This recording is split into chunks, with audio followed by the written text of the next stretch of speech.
খালি চাপার উপরে ছিল 15 বছর। আজ আর একটা চাপাবাজ দেখলাম ধরা পড়েছে, ডিম খাচ্ছে। এটা একটা টাটকা চাপাবাজ ছিল, সংসদেও চাপাবাজি করত। হাই ফাইটটা যায়, ফাইটেই গিয়েছে।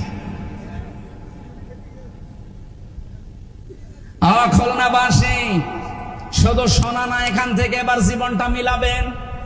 আসরের নামাজের সময় 2 জন ফেরেশতাকে আমার আল্লাহ পাঠিয়ে দিলেন হযরতে লূত নবী আলাইহিস সালামের কাছে। ভালো করে শুনবেন। 2 জন ফেরেশতা এসে ডাক দিয়ে বলে, আল্লাহর নবী লূত, আমরা এখানে আল্লাহর গজব নাজিল করব। আপনার আত্মীয় স্বজন যা আছে, উম্মত যা আছে, তাদেরকে নিয়ে আপনি চলে যান। মাগরিবের সময় এখানে গজব নাজিল হবে, কিন্তু সাবধান। ফামজাইনাহু ওয়া আহলাহু ইল্লা মারাতাহু কানাত মিনাল গাবিরিন। আপনি নিয়ে যান আপনার উম্মতদেরকে, আপনার আত্মীয় স্বজন যারা আছে, কিন্তু সাবধান, আপনার স্ত্রীকে নেবেন না। প্রশ্ন আসতে পারে, লূত নবীর স্ত্রীর চরিত্র খারাপ ছিল? জবাব দিলেন না?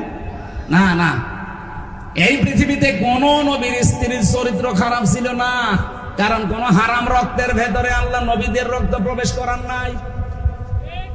পৃথিবীর প্রতিটি নবী ছিল নেতা, তারা শুধু এলাকার জন্য নেতা ছিলেন।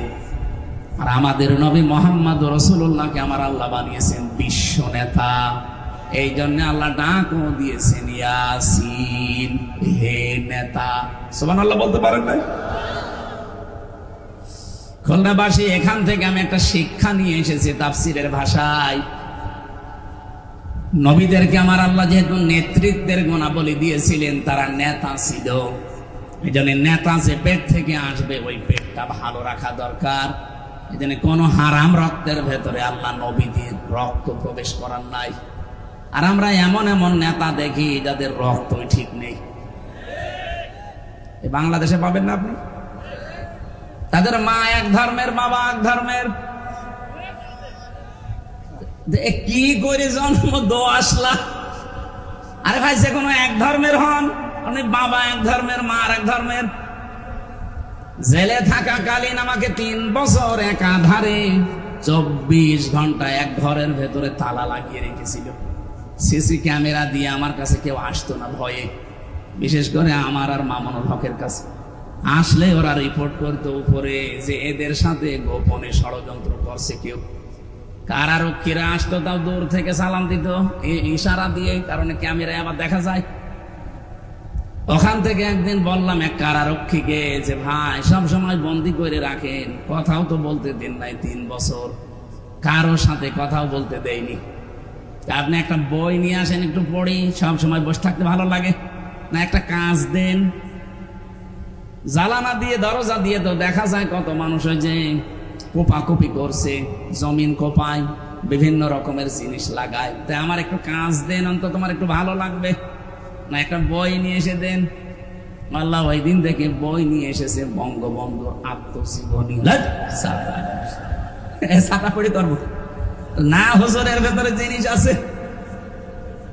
এদের সময় যেহেতু কাটে না, সারাদিন সারা রাত ওইটা একই পড়তাম। পুরাটা কয়েকবার শেষ করলাম। বললাম, ভাই আর একটা বই নিয়ে আসেন। বই নিয়ে এসেছে বঙ্গবন্ধুর ছেলেবেলা।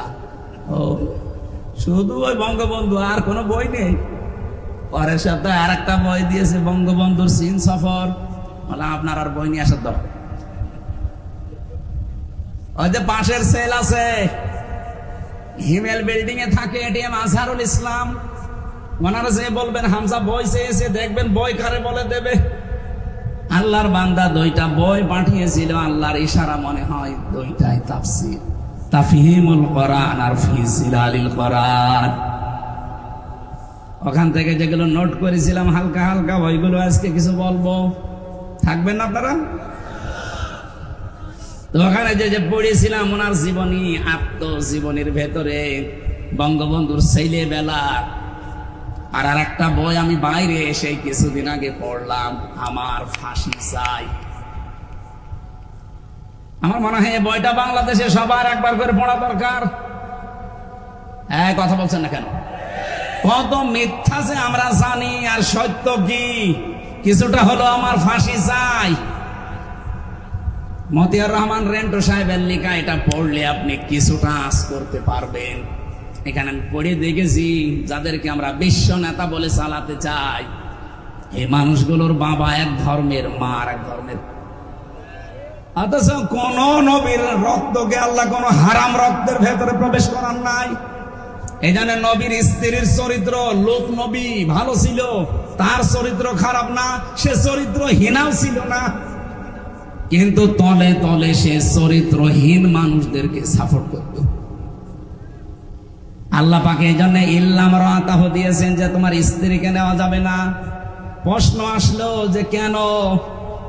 আমার স্ত্রী তো ভালো, সে চরিত্রহীনা না, সে চরিত্র খারাপও তার না, কিন্তু চরিত্রহীনদেরকে সাপোর্ট করার কারণে আল্লাহ তাকেও ধ্বংস করে দিলেন।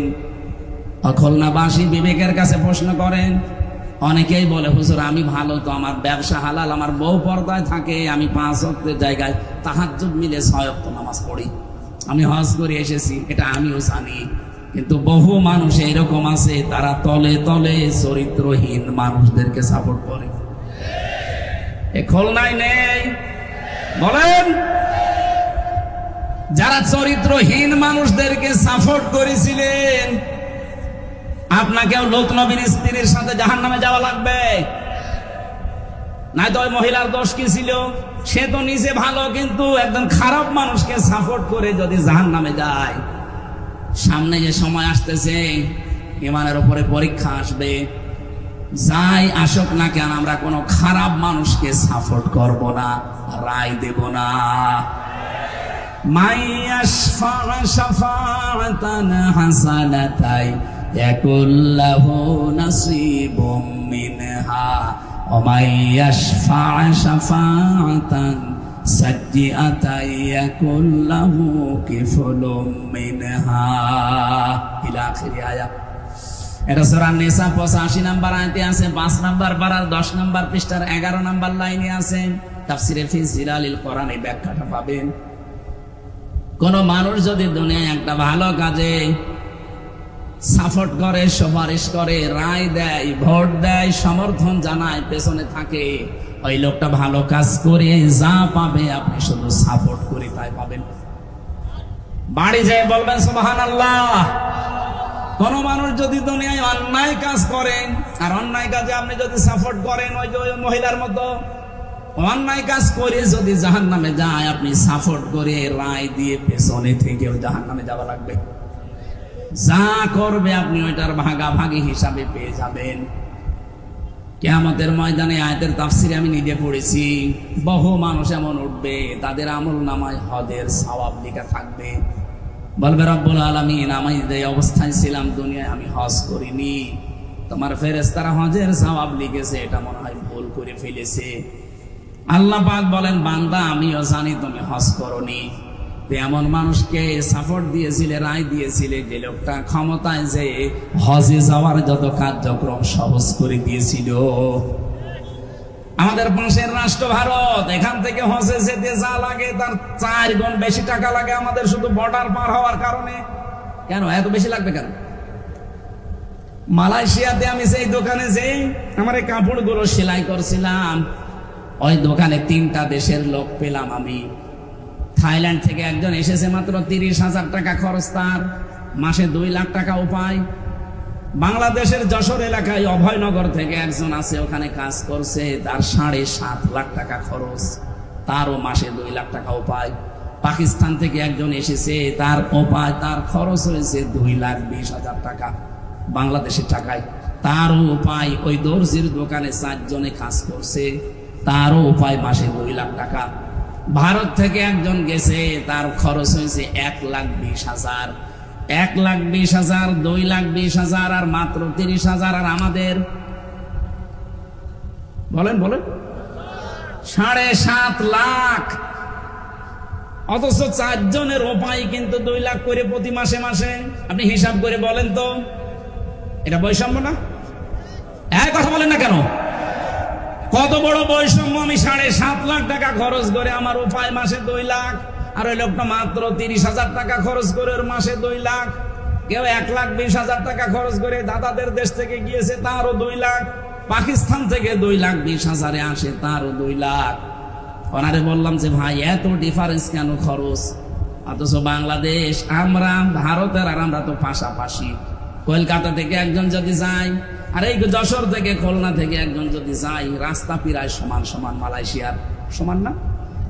এত খরচ বেশি কেন? এখানে 3 জন টাকা খায়, সালমান এফ রহমান আর শেখ হাসিনার ছোট বোন রেহেনা, আর একজন মন্ত্রীর নাম বললো। এই 3 জন এখানে ভাগ বসায়। খরচ আমাদের ওই 1,20,000 হলে আমরাও আসতে পারি। বাকি এই 5.5 লাখ 6 লাখ টাকা ওই আল্লাহর ওরে দেখায়।